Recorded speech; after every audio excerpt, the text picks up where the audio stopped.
So here we are in Module 1. Jeff, we're raring to go. We're ready to cover some Transact SQL, and we'll cover some basic selecting in this module. We'll cover the basics of using the select keyword and getting started with Transact SQL. So here's what we're going to cover in the module.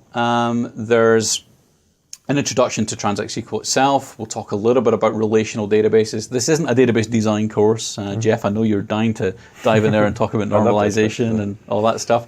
We'll really just give you enough information to understand the context within which we'll use Transact SQL. If you do want to learn more about creating databases and designing databases, there's lots of other courses that you can take a look at that will cover that. So we'll look at that. We'll look at some details of how we relate to objects in the database, and then we'll dive into actually using Transact SQL itself and get ourselves started. So by the end of this module, we'll have written our first Transact SQL queries.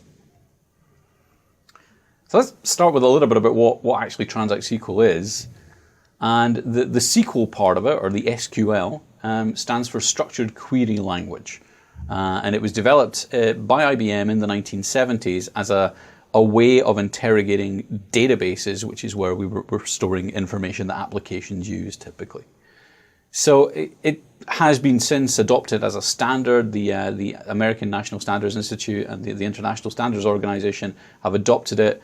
And as a result of that, you'll find that it's widely used across lots of different database platforms. It isn't a Microsoft-specific thing. It's a language that's used by database platforms from all different vendors and all over the world.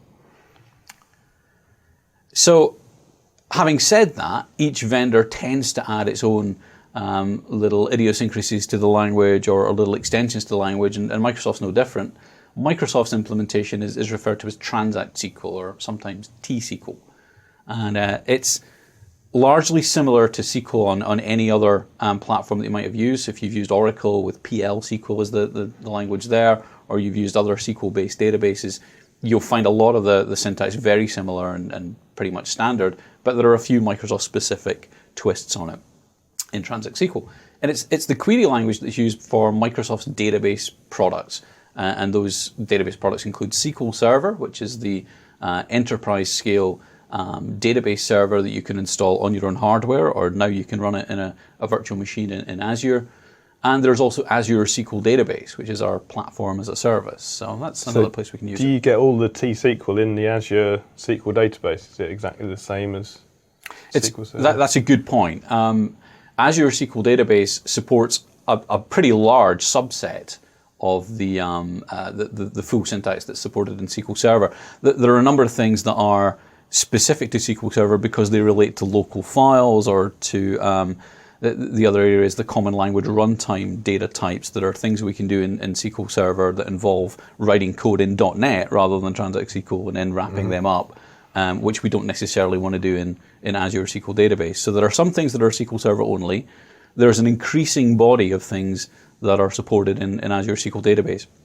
And what you'll find is Azure SQL Database is constantly being updated with new features and new support for Transact SQL constructs that were previously only available in SQL Server.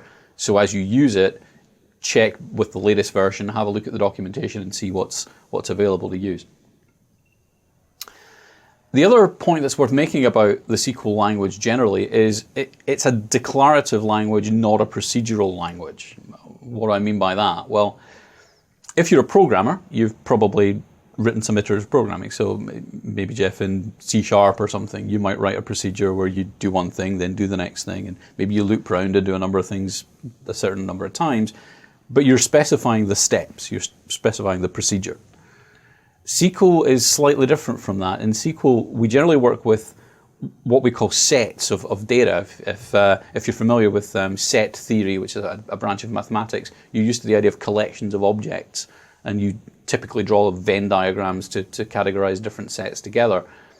SQL is a language that builds on that branch of mathematics. It's very much about dealing with multiple instances of objects that are arranged into collections or sets.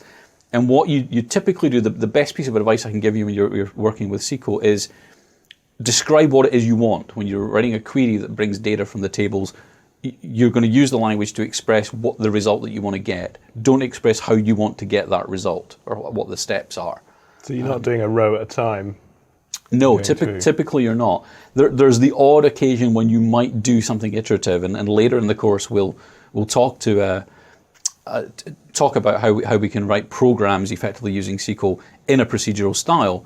But if you're doing that a lot, if you're building a database solution and you're writing a lot of procedural code in SQL, chances are there's a better way you could be doing things. It will perform better, it will work better if you use this declarative set-based approach. Mm-hmm. And that's what we're going to be focusing on through the course. So, relational databases, Jeff. Tell me what you know about relational databases. Typically, you've got multiple tables, mm-hmm. and being relational, they relate to each other. So each table represents a type of thing. So what we call an entity would be let's say a person, but it could be something you can't see as well. So it could be an order. Okay. And each table is designed to contain one type of thing. Okay. And we tend to talk about these entities in the kind of classical academic world. They're referred to as relations. Day to day, we call them tables. So if you see somebody talking about relations, we're talking about tables. And it's similarly, sometimes people will say that relations have domains, or really those are columns. That's the term we generally mean. And what we're saying is those are the attributes of that entity. So a product entity would represent as a table, and that table may have columns that represent different attributes of a product. So its name, its price, its color, that type of thing. The other thing, and we're not going to dive into this too deeply, but you mentioned they have relationships, and that's interesting as well. Most databases are what we call normalized. Now, not all of them are. There are some special types of databases where we deliberately denormalize, but we're not going to get into any of that in any detail. What we are going to talk about is the idea that we have these multiple tables. What we try and do in each table is have a unique identifier called its primary key that uniquely identifies a row in that table, an instance of the entity. So we can uniquely identify a product, perhaps by some sort of unique product ID. And similarly, we might uniquely identify a sales order by a sales order number or something like that. We then relate those entities to each other. We relate, in this case, a product to a sales order. Which order did you buy? Using a relationship between the primary key that uniquely identifies a product and a key value in the order table, which we would call a foreign key. And that foreign key is just effectively a lookup to the other table. So if you think about how you might track orders in something like Excel, where you've got a spreadsheet, it might just be one massive table and you keep writing in the product name every time somebody buys that product. The point of a relational database is to not have that duplication. So we have one product table, one order table, and we'll look up the product key to get the details of the product. Does that make sense? I think that's probably enough in terms of understanding normalization for what our purpose is. The only thing I'd say is that if people are coming entirely new to databases, that it's really important to look into database design as another topic, because like many people, like my first database project many years ago, I hadn't done that, and then down the line, you've caused yourself a lot of work. Yeah, absolutely. Understanding the principles on which it's based is really important. For the purposes of learning Transact SQL, the key thing to understand is the data might be spread across multiple tables, and you might have to somehow create relationships, figure out how to do those lookups between the tables. And we'll cover all of that as we look at the syntax. So getting more specific about the way that we work with things in SQL Server and Azure SQL Database, we have this notion of something called schemas, and we have objects. Now, the objects we'll deal with mostly are tables. There are other types of objects. There's views and stored procedures and various things that we'll meet as we travel through this. But most of the time we're talking about tables. And those tables are arranged into schemas. So the schemas are a namespace for the tables. They're a way of having some sort of extended name that helps us identify that table. And actually the fully qualified name of an object in a database is the server name, followed by the database name, because a server could have multiple databases, followed by the schema name, because a database could have multiple schemas, followed by the individual object name. So that's how we uniquely identify someone. So have you got to type all of that in every time you refer to a table? You can do. It's certainly with SQL Server you can. With Azure SQL Database, there's really no point, because in Azure you can only work in one database at a time. You can't traverse different databases. So you generally don't use that full syntax. What you actually do within the context of working in a database, you usually just take it down to the schema name and the object name. Now you can omit the schema name. It's an optional part of the syntax. You can just directly refer to an individual table, but that can cause some problems because tables can be ambiguously named. So if we have a look at an example here, I've got two schemas. I've got the sales schema and the production schema. And in the sales schema, I have a table called order. So its name is sales.order because that's the schema. And I have a table called customer, sales.customer. And then in the production table, I have a production.product, but I also have production.order. Now, that's going to be confusing because I've got two tables called order, and if I didn't specify the schema, then it's ambiguous which table I'm going to connect to. And SQL Server and Azure Database use various techniques to figure out which one should be the default one that it goes to. But generally, the general rule is be explicit, specify the schema and the object, and that way you'll be pretty clear about what object you want to access. So we've talked a little bit about the design of the database and the multiple tables and the way that they relate. We've talked a little bit about schemas and how we use the schema to uniquely identify the table we want to access. There are a number of different elements or statement types within the SQL language, and Jeff, I'm sure you're familiar with most of these across the board. We're focusing on what we call DML, data manipulation language, in this course. And that's the part of the language that's used for querying databases, so getting information out of tables or updating data that's in tables or deleting data, that type of thing.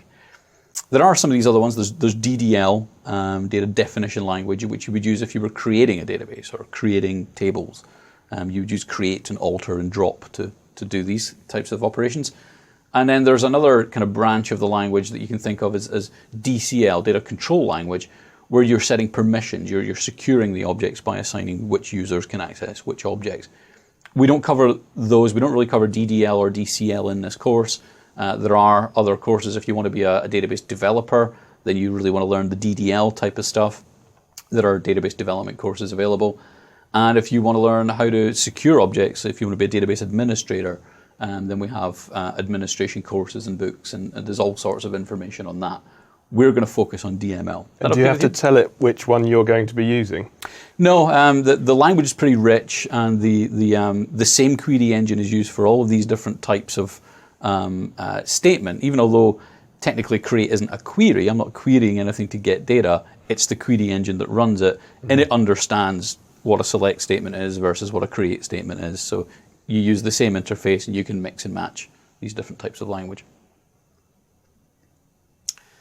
So let's start with a select statement. It's probably the cornerstone of working with Transact SQL. It's the core statement that you will use when you're querying tables to get data out of the database. And it has a number of clauses. Don't worry too much about the details at this point. We are going to cover each of these different clauses as we go through the course.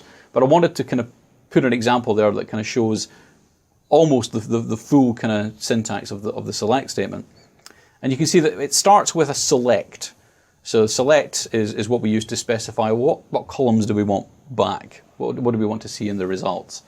And that could be all of the columns in a table, or it could be specific columns in a table, or it could be columns from multiple tables, or it could even be literal values or expressions. But it's what do I want to see in the result? The result of a select statement is always a virtual table. Next, it's from. So okay, I want to see this data. If it's coming from existing tables, which tables is it coming from? So there's a from clause that I use to specify the source of where that data comes from. And then I might want to filter. I might not want all of the rows from those tables, so I might filter. So I have a where clause where I can say only bring back the rows where this condition is true. So we have a predicate statement, as it's called, that filters the rows that come back. Now a lot of statements are just simply select from where. That's a fairly common pattern. You might also want to aggregate and group data. So I might want to bring back not just the individual sales orders, but perhaps the totals for each month. So I might have a group by clause where I'm grouping the results by order date or order month. And then I might want to filter those groups. So I might want to say having a count of orders of over 100. So only bring back the months where we sold more than 100 items. So there's an additional having clause. And then the final clause that you usually see in a statement is an order by clause. By default, SQL does not return the results in any particular order. It just, whatever is the easiest way for it to get the data, the fastest way, it will use that and return the data in whatever order it happens to be in. If you want an explicit order, you want the data to be sorted in a particular order, you specify the order by clause. And we'll look at that in a bit more detail later on, but that's how we do that. So there's an example on the screen. Jeff, talk us through, what does that example actually do? So we're selecting order date and a count of order ID. So we're not just displaying individual order IDs, we're going to count how many there are. So for each order date, we're going to count the order IDs. And because of that, if I jump forward a bit, we've got a group by order date. So it's saying group up the order dates, and for each one of those, show us a count of the order ID. So we'll see how many orders on that day, basically, yeah. From the sales order table, so you can see the schema that we mentioned before. So we've got the sales.sales order, so it's sales schema, sales order table. But we've filtered it. Now, we've filtered it in two ways there. So we've got a where clause, so that's saying before we've grouped it up, we're going to say where the status is shipped. And then we've also got a having clause, and that's after you've aggregated it, that's working on that aggregated data.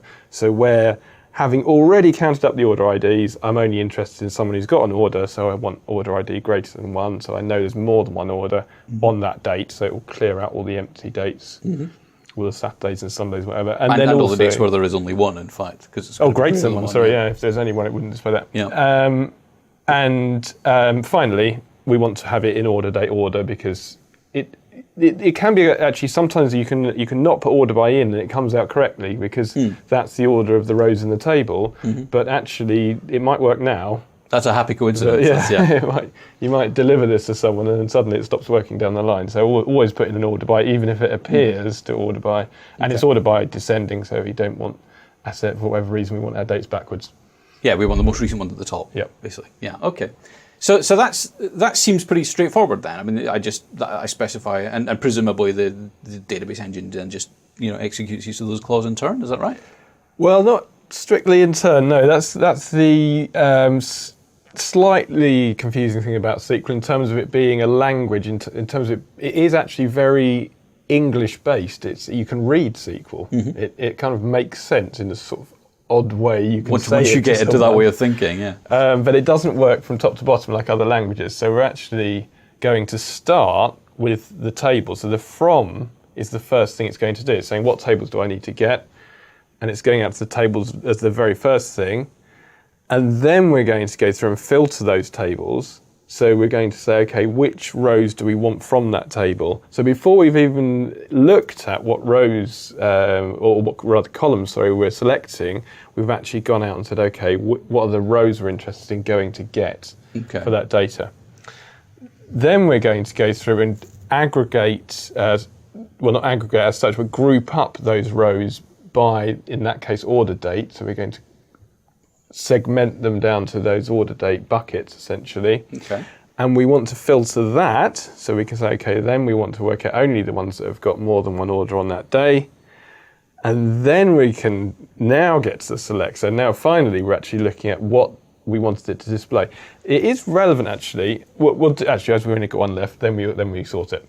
But it is relevant to think about it that way, because if you think of creating your query in that way, logically, that's how it's doing it. So if you think about the tables first and go through, rather than thinking about the row, the select column list first, actually think about what tables am I interested.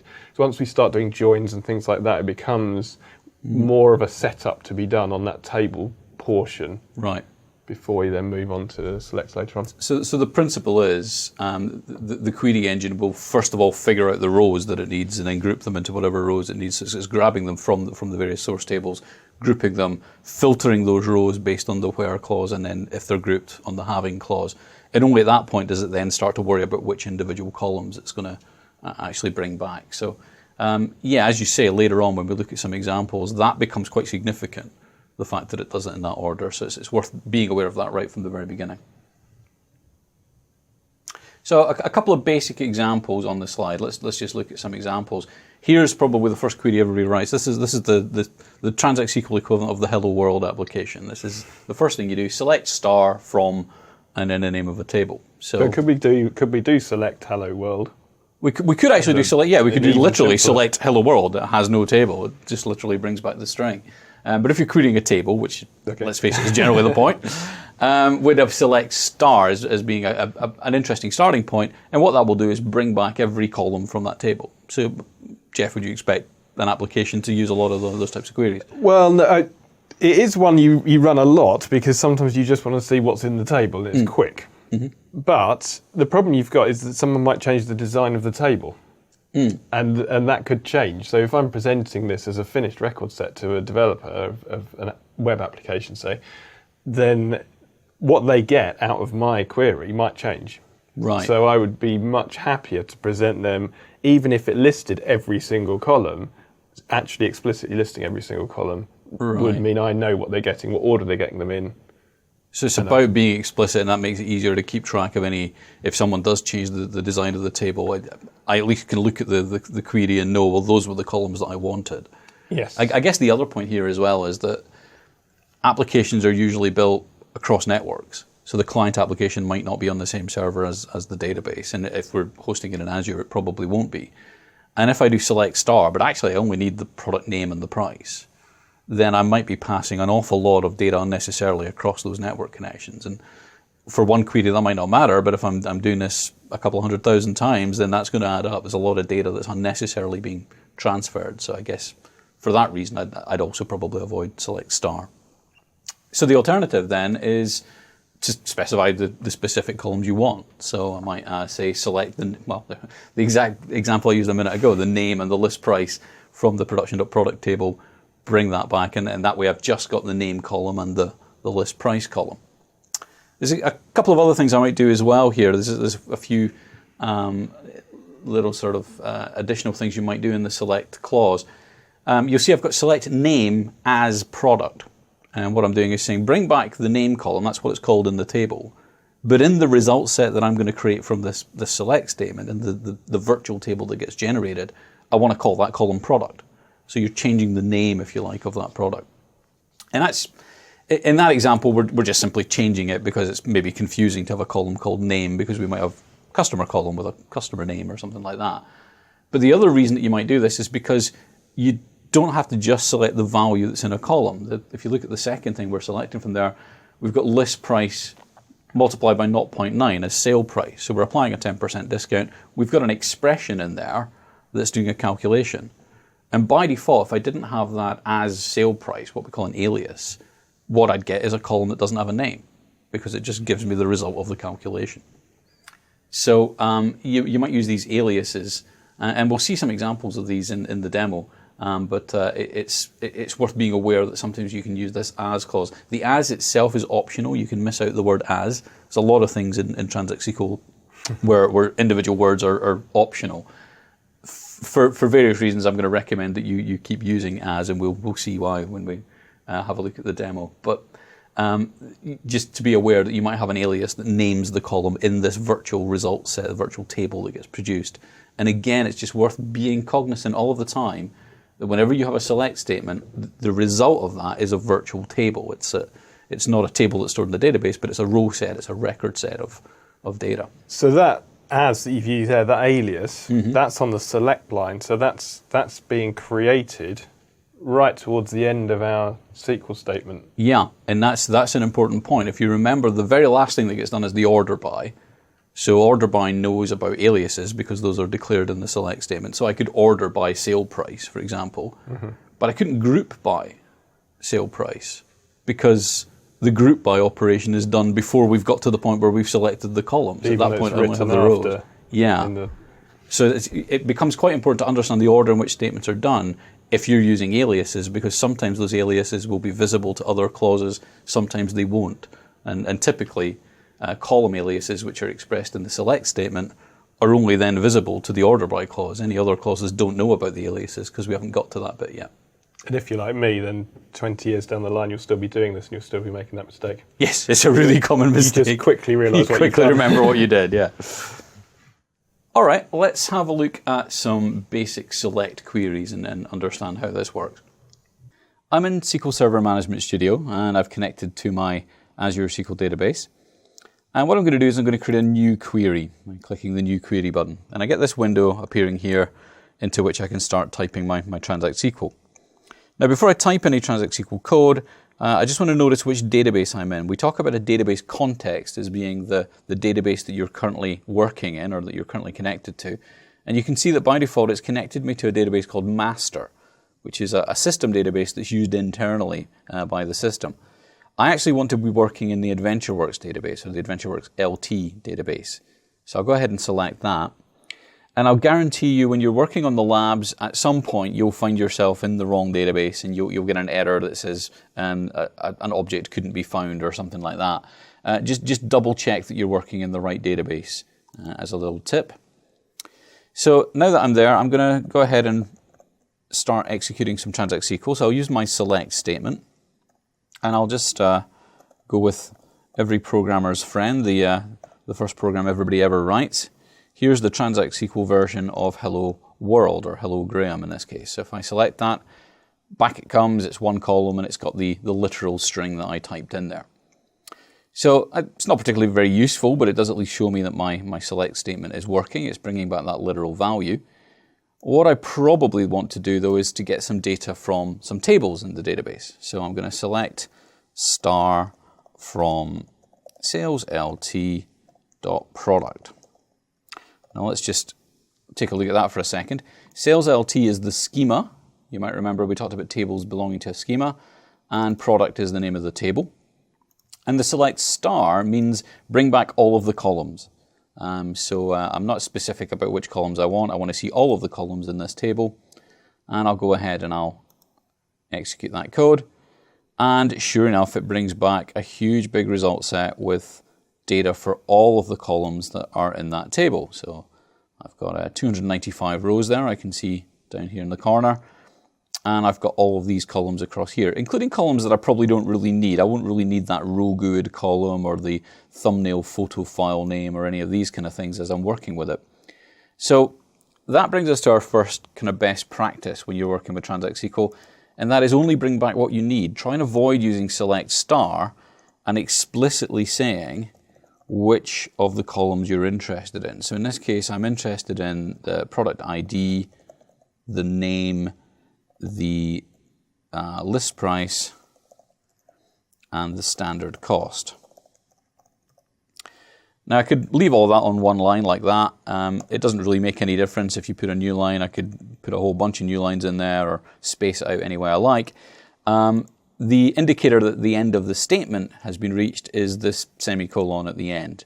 Now, technically that's optional in the current releases of SQL Server and Azure SQL Database, but it's good practice to put a semicolon at the end of the statement just to be clear about that defines the entire statement that I want to run. So if I go ahead and execute that, I get back those 4 columns that I specified. I get back my ID, my name, my list price, and my standard cost. So far, so good. Now, what I might also want to do is I might want to bring back the list price minus the standard cost. So it's not a column, it's an expression. It's a calculation that I want the system to perform for me. So if I go ahead and run that, it works. It brings back the list price minus the standard cost. I can see that there. But of course, there's no column name here. Because it doesn't know what to call that column. It's not defined in the table, so it doesn't have a name. So what I will want to do is actually give it some sort of meaningful name. And I do that by saying as, and then the name that I want to assign to it. And sure enough, it now comes back as a column named margin, which is pretty useful.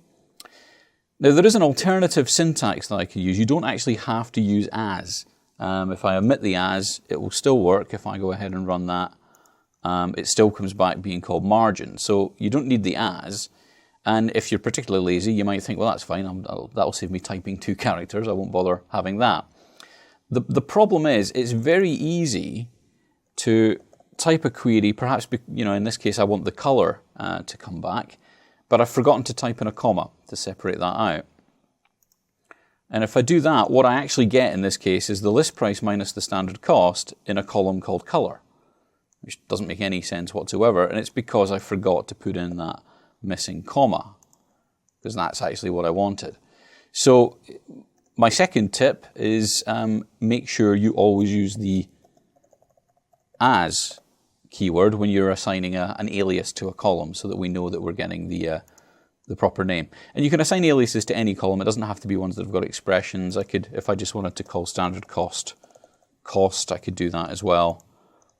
And you can see that it works. So these aliases are just ways of renaming columns or assigning names to columns that are defined by calculations or expressions that wouldn't otherwise have a name.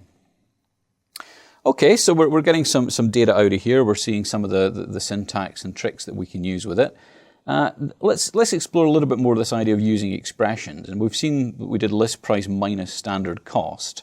Well, let's try something else. Let's get rid of our costs and our prices and start to think about the color and also the size. So we can start off by looking at the product ID, the name, the color, and the size. And you can see that the colors are, as you would expect, different colors. The sizes are, some of them are numbers, some of them are letters or character data, and some of them are null. So some of the sizes are unknown or not relevant or just missing. So what happens if I tell it that I want color plus size?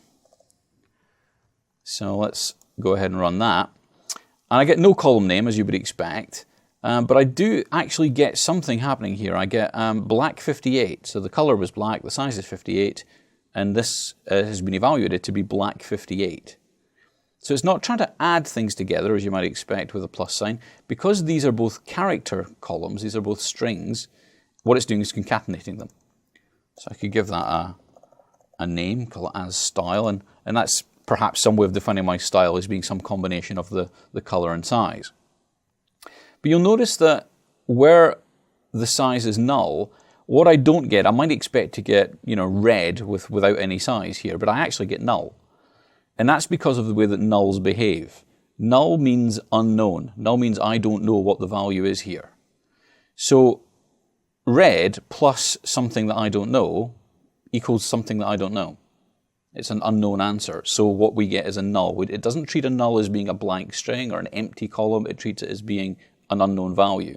So when you add or you subtract or you do any sort of calculation or any sort of expression that uses a null, it usually then evaluates to null if any one of the two things that you're working with is a null. So that's worth being aware of as well. And then one final thing that's worth being aware of as well, I've got the color and the size, and some of the sizes are in fact numbers. So you might think that it's possible to do something like this. It doesn't make much sense, but I might say, show me the list price plus the size. And let's see what's going to happen there. And what's actually going to happen there is I'm going to get an error. And the error is, well, I can't do that because you're trying to do an operation that has a numerical value in the list price and a text value in the size column. So it doesn't add it together where it is a number. It just says, no, these two things are incompatible. You can't do that. You can't add a number to a string. I don't know what it is you want to try and do here. So I'm going to give you an error that says I can't convert it to the appropriate data type. It's actually a money data type, the list price. So we've seen some examples of how to use Transact SQL and how to create some queries. And we've also set ourselves up to look at some of the potential pitfalls, potential little problems that we might run across, which we'll explore in some of the later demos. So, data types in Transact SQL. Lots of different data types supported, big table here. So we've got all these exact numerics. Jeff, what's an exact numeric? Well, those ones we've got there are a number. They will appear, actually, to all intents and purposes, to be much the same, but you actually get this floating point numbers, and in a computer it can have a level of accuracy. Oh, so like pi, for example, there's no one an knows unknown number of what pi is ultimately, but we can say, well, it's roughly 3.14. Mm-hmm. So to the extent of where we actually are bothered to look at the decimal places, they probably will be the same. But if we need an absolutely specific, we know absolutely what that number equals down to X many decimal places, then it's an exact numeric number. And actually some of those are integers as well, so integers don't have decimal places. Yeah. They're obviously the same. Okay. But the floats and reals they're like pi. Once you're getting out there, then they're not after so many decimal places, we don't. Yeah. It could be inaccurate to a certain extent. Yeah. And I guess there are cases where we're prepared to accept that. Well, and we have to accept that. And we have to accept that. Yeah. Yeah. I noticed there's tiny int, small int, and big int. Seems to be a lot of ints going on there. What's that about? Why do I need so many different types of int? Essentially, it's how much storage space we're allocating to that that number. So, because everything actually on a computer is binary, ultimately, then how many bits we assign to that number is going to define what we can put in that number. So we could start out with a binary number, and that would just be a 0 or 1, and then we can go up and say, okay, well, if we had a whole byte of that, then we could do a 0 to 255, and that would be great. It's really small, really efficient, except if you suddenly find you've actually got a 257 that you need to put in there, it won't work. Right. So then we go up through the stages. So then as you move up, you start to use multiple bytes, and actually it starts to use them not just 0 to, well, you go up to 65,535, bizarrely I remember that number. But it doesn't use all of that as a positive, because then it says, oh, well, you might want some negative numbers as well. So you get plus or minus. Of course, yeah. Half the numbers, and then as you go up, then the numbers become bigger and bigger and bigger. Okay, so it's a factor of how much space is going to be used. But keep them as small as you can. But obviously, if you're pushing the limit, if you think, well, I'm probably going to have a maximum of 255, probably you'd use the next one up. Right. Well, there's a chance I might. You'd overestimate, yeah. So, and I guess the important point from, I mean, this is all important stuff if you're designing and building tables, choosing the right data types. From the point of view of querying them, it can be important to know what data type you've got. At the very least, it's important to know, is it numeric, or is it character, or is it date, or is it, what is it? Because that determines how you can combine these things in expressions. We saw previously how I could concatenate strings using plus, or I could add numbers using plus, but I can't add a number to a string, and I can't concatenate a number to a string using a plus, because SQL Server doesn't know how that behavior works. Even though you had a 58 in a load of those. Yeah, even though some of my sizes were 58, because in the table it's defined as being a string. It's actually one of these character types. I believe it's actually varchar, which is a variable length character. You don't set aside a specific amount of space. You set aside the maximum amount of space and fill it with whatever you need. But it couldn't add the number 28 as a character to another number, because even although it's 28, it's not actually a number. The other important ones to be aware of, you'll occasionally see character data with an N in front of it, and that generally means, well, it doesn't generally mean, it means that we've set aside 2 bytes for each character. And the reason we might do that is if you've got characters that perhaps aren't in standard written English, perhaps they're kanji or Arabic characters that are stored, they're not stored in the standard sort of ASCII table of text, so we set aside 2 bytes to store those types of characters. And that quite often makes up a lot of data that's in databases. So that's Unicode. It's Unicode, yeah. That's the terminology that's used. So what we do is we prefix an N to the data type to indicate that it's a wide character, as we call it. It's a Unicode character. Some interesting dates and times, or date and time data types that you can have. There's datetime and datetime2, which have some slight differences. Datetime2 is obviously added later on to a different level of accuracy. And we've got individual date, individual time, all sorts of things there that we can store dates and times with. We can store binary data. You could store straightforward binary from an audio file or something like that. Or there's a data type called image, which is effectively binary. It's for storing image type things. And there's various other more esoteric data types like XML, where you can store an XML document or string.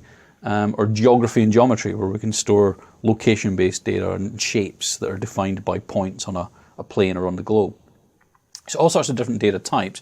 The important thing is understanding the compatibility between those types from the point of view of using Transact SQL.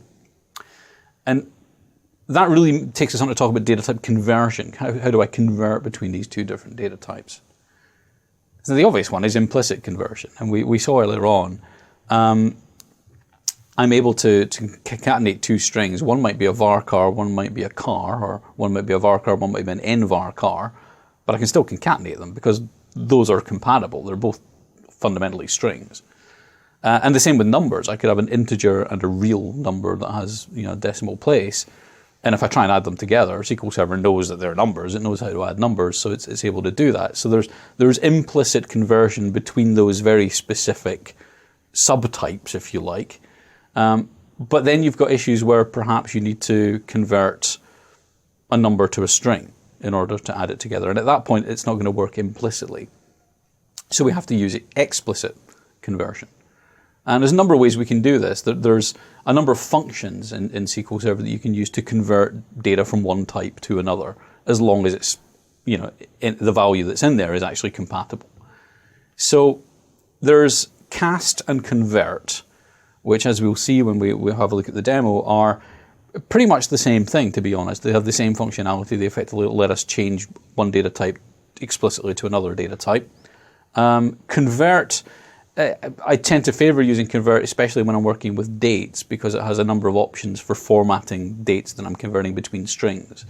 And incidentally, dates is an interesting one. Date, you can have an implicit conversion between a date and a string. Jeff, can you think of any reasons why I might not want to rely on implicit conversion between dates and strings? Probably the biggest one is the order of dates. So if I put in 05/05/2015, actually no, that would be the same way. Yeah, but same whichever way you did it, yeah. If I put in 05/06/2015, do I mean the 5th of June or do I mean the 6th of May? And that will depend on where I am in the world. Yeah.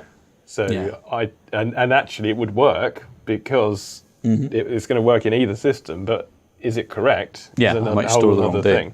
Yeah, so exactly. Date order it varies by locale. There are a number of standards for writing down dates that are used in multinational systems, and we'll talk a little bit about those in a while.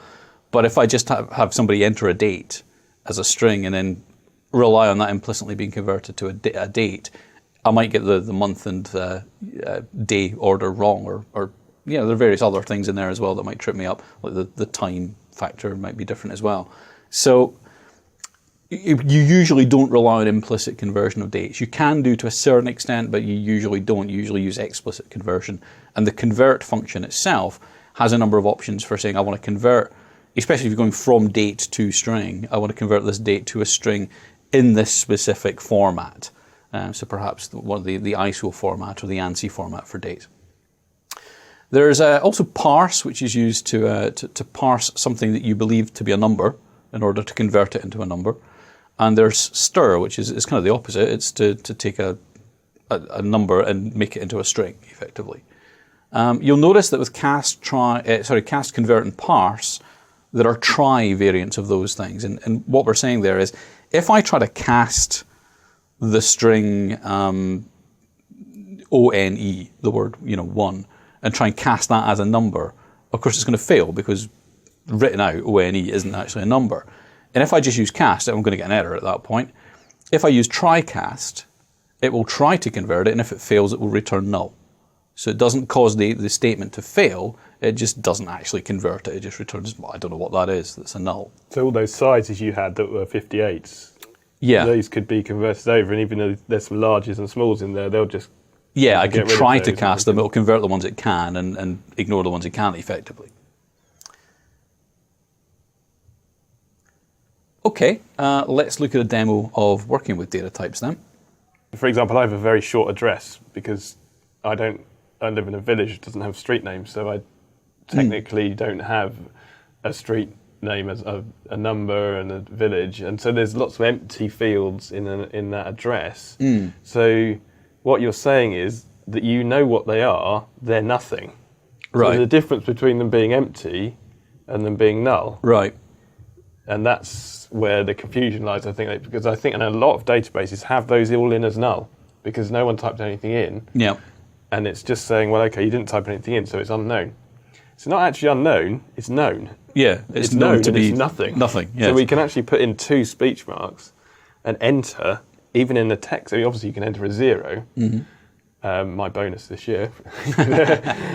Or you could enter 2 speech marks for a text string, and that's saying, I know what it is, it's nothing. Right. And that's different to null. Saying that it's null, yeah. So it is potentially confusing. And when you're querying a database, it becomes important to be able to handle situations where there's null. And to help us do that, Transact SQL includes a number of functions. Just like there were functions to convert data types, values between different data types, there are functions that help us handle nulls. So there's a function, the first one is null. Now I mentioned the syntax earlier on, again, source of confusion. I mentioned it earlier on, when you're comparing nulls, you check for is space null. You're checking to see, is this thing null? The is null function is not the same thing. There's no space in this, so it's is null. And what I can do is I can say is null, a particular column, and if it is null, then return a particular value. So classically what I might do is check for is null address line 2, and if the address line 2 is null, return an empty string. Or is null discount, return 0, because I'm assuming if there's no discount there, then it has to be 0. So you can specify the value you want to use if the column or the variable happens to be null. And kind of the opposite way around from that, coming at it from the other end, I can check for a specific value, and if I find that value, say, well, yeah, use null instead. So what I might do is check for, hey, if the address is an empty string, return a null. If the value is 0, return a null. More likely, it's going to be things like, if I've got a color field, we'll see this in a little while in the demo, if I've got a color field and it's multi, I want to treat that as null, because that's, for the purposes of what I'm doing, that's confusing. So just return it as null. And then there's this slightly more esoteric case called coalesce. Jeff, do you want to talk us through coalesce? Well, you're going to sometimes get situations where you've got multiple different columns and some of them will contain nulls, and you've got an order and you say, I'd like to display the first column, but if it is null, then I'll fall back to the second and maybe third, fourth columns. So we had an example where we were talking about email addresses, and you say, okay, I'd like to contact someone by email address. I don't have everyone's email address.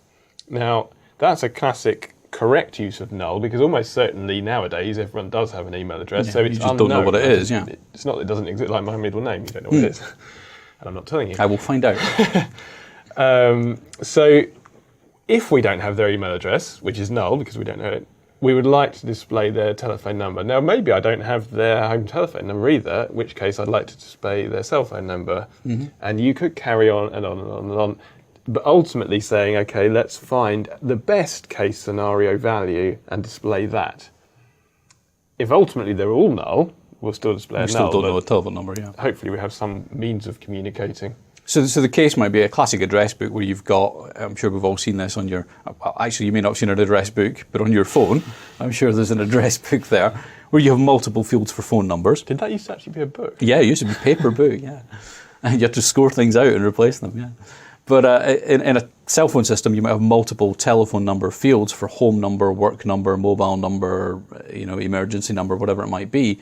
And what we might be doing in this case is saying, right, find the first one in this order. If I have a home number, I want that. If I don't, try the cell phone number. If I don't have that, try the work phone number, and bring back whichever value you find first. So coalesce is a function that lets me specify multiple columns and try to find the first null one. And if they're all null, I return null. So let's have a look at some examples of working with null values. And I'm going to stay in my SQL Server Management Studio interface that I have here, but I'm going to open up another script file here. And the first thing I'm going to do is I'm going to say, well, I've got this idea of a size. You might remember earlier on, in fact, we've still got the query, I think, in here, where we cast the size as a number. And actually the results are there. So some of the sizes were numeric, so I was able to cast them. But the ones that weren't come back as null, because I obviously don't know what those values are. So what we're going to do in this case is we're going to slightly extend that. We're going to say, well, try and cast the number as an integer. If you can't do that, if the value itself isn't a number, if the size isn't a number, that will return a null. So the try cast will return null. If it does return null, then use 0, is what we're saying here. So we've got a function within a function, and we'll just run that. And this time it brings back the size. Where it is a number, it brings back the size. Where it was either a string or it was null or whatever it might be, it's brought back a 0. So I haven't got any nulls in my results here, because where I had nulls, I've converted them to zeros.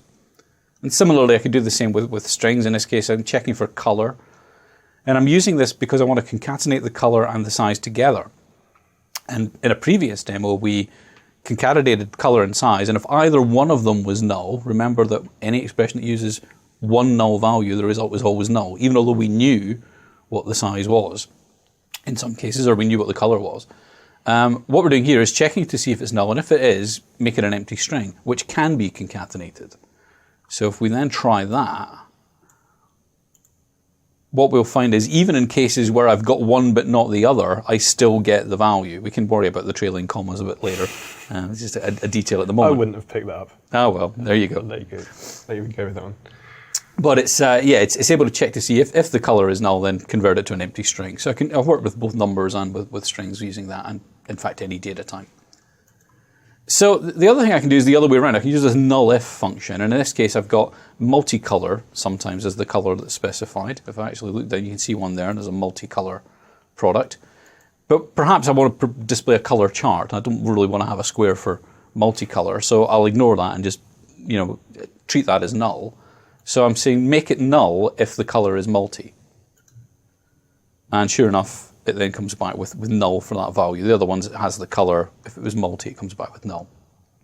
And you could even then convert those. Yes. Yeah, I could do an is null around those and convert them to something else. Yeah. So the other thing we talked about was this coalesce function, where I can take multiple columns and find the first one that's not null. And there's 3 dates in that product table that I care about. There's potentially a date that the product was discontinued. If it hasn't been discontinued, if it's still an active product, that will be null. But there might well be a date where I stopped selling it. I haven't discontinued it, but I stopped selling it at a particular date. I might restart again, which is why I haven't discontinued it. So I might check for the sell end date. And if that's null, then I'm still selling it, in which case there should be a sell start date, the date that I started selling it. So I can go and check for that and coalesce those values together. And what I get is a date for every column that's in that every row that's in there. I get a date. Now the problem is, of course, I don't have any idea which of these things it is. So I might want to make the function a little more sophisticated and indicate somehow. But you can see how that coalesce function works. Now, one thing we didn't really talk about on the slides, but I do want to show in the demo, the functions that we've used up till now have been functions to work with nulls. We can use another type of expression, another clause in our Transact SQL called the case clause. And case is used to have a column where the value depends on some logic that I want to work out. So what I'm doing here is an example of something called a search case. I'm saying bring back the name, and then for the second column, which we're calling as sales status, we're going to use this case expression to figure out what should go in this column. And what I'm saying is, in cases where the sell end date is null, then put on sale. So we're going to return a string column in this case where we're saying if the sell end date is null, then we haven't stopped selling it, so it's on sale. Otherwise, if the sell end date isn't null, else, then return discontinued. So now I'm getting, rather than that coalesce thing where I could see the dates, but I didn't really know which dates they were, I'm using case to actually make some logical sense of what I'm seeing in those dates. And you could combine the two. Yeah. And then actually have a date, and you know what that date is, rather than it just being a date that could mean anything. Exactly. So if I run that, we can actually see the results that come back. Some products are on sale because the sell end date was null, whereas other ones, the sell end date wasn't null, and then those ones are discontinued. So we can actually see that logic. Now that searched case, there are 2 variants of the case statement. You'll notice that the way that works, it's case, and then when, and I check in the when clause what it is I want to check for. There is another example of case. There's a simple case that I just want to cover off just for completeness. There's a case statement where I can say case and then a specific column or variable. So in this case, look at the size column, and when it's S, then return small. When it's M, then return medium. When it's L, return large, XL, extra large. Otherwise, return if it's null. If it's not null, return it, but if otherwise, return N8. Right, so I'm going to return, some of my sizes are numbers, I'll return the number, and if I haven't got anything, if it's null, then return not applicable, size isn't applicable to this particular product. Like a spanner, for example. So, and return all of that as product size. So it's a bit of a more, although it's a simple case expression, there's more options going on in this one, because I've added more when clauses, and there's a catch-all else at the bottom. If I run that, in the results, which I'll just bring up so we can see them a bit more clearly, you can see that where it was a number, this was the case else. So it wasn't any of these things, case else. However, it wasn't null, so we return what it actually is. So that's the value that's in the column, 58. This case, it wasn't SML or XL. It must have been null in that case, so we return NA. And in this case, it must have been M, so we return medium. So you can kind of see the logic of how it's worked through that simple case expression. So what we've seen here, it's worth emphasizing, the case expression is not explicitly designed just to deal with things that might be null, but it turns out to be very useful when you're checking to see if something's null, to use that case expression to say, well, if it's this, then do something else. If it's that, then do something else. And if it's null, do this. And that's why we've kind of included it at this part of the course. I think if you're going lots of null conversion, then it might point towards the database design sometimes maybe needing a bit of work, that we shouldn't have all these nulls. Yeah, exactly. If you're a database developer and you're finding these types of queries are common, then yeah, you've probably got too many nulls in the database design. Sometimes, however, you're creating queries to create reports. You have no control over the design of the database, so you just have to deal with it. So that's the end of the first module. We've covered a fair amount of ground.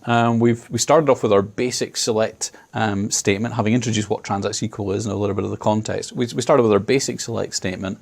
We looked at how to select all of the rows. We looked at selecting specific columns, using aliases to name those columns, using expressions to calculate values that get returned, and then dealing with different data types where I might convert strings to numbers, numbers to strings, dates to strings, that type of thing. And also dealing with values that are null, that are unknown, and how we deal with that. So there's a lot of ground that we've covered. What I would suggest is go and do the lab. And in that lab, you can download the lab instructions. You can set up your database. There's instructions on setting up the database in Azure SQL Database. Use the lab to go and try out some of these things. There's some challenges in there that will make you think. How might you get the results that we're asking you to get? And there are some solution files that you can use to check your answers and compare with what we've produced. So hopefully you'll enjoy doing that. And when you're comfortable with that basic select syntax, you've done the lab and you're happy with that, come back and join us for Module 2, and we'll explore a little bit more about using select in Transact SQL.